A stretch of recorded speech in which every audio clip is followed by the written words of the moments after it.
I'm Darden Smith. I'm a singer-songwriter and an educator.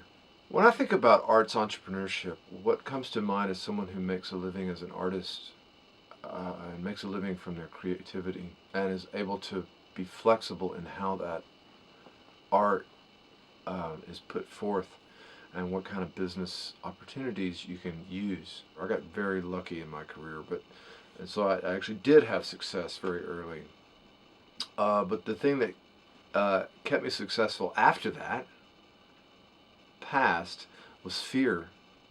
And it was fear of being myself. You can get lucky when you're young.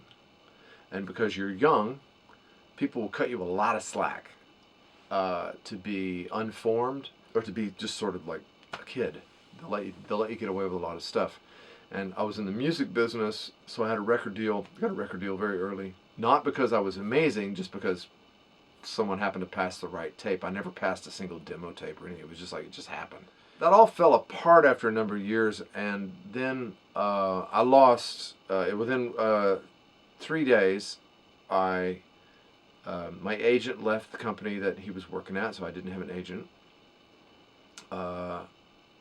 Columbia Records agreed to let me out of my deal, and I told my wife I was going to file for divorce, all in 3 days.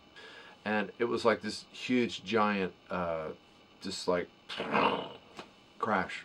All my life, from the time I was like 14 or 13, I wanted to be an artist.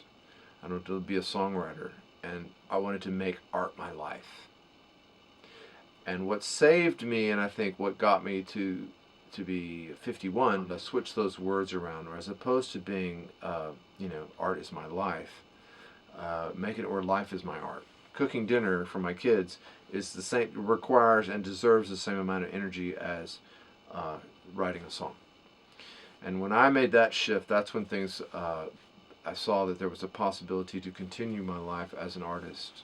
I don't think if I hadn't made that shift, I'd be here today. I'm a firm believer in intellectual property as an artist, and maintaining that and protecting it, at least in the music world. And it probably applies across other things, is create content that you can own, because you never know when something is going to be picked up.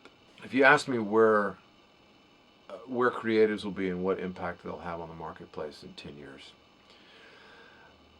I don't think it's going to be any different than it is today. I mean, I don't know. I do think there's a place for arts in to intersect with the business world. I think there's a place for arts to intersect with the all economic structures across any kind of industry you want. If a creative person wants to spread out, they have to get a mastery of their creativity. You master that creative thing that you do. Once you get that, then you can spread out and go anywhere.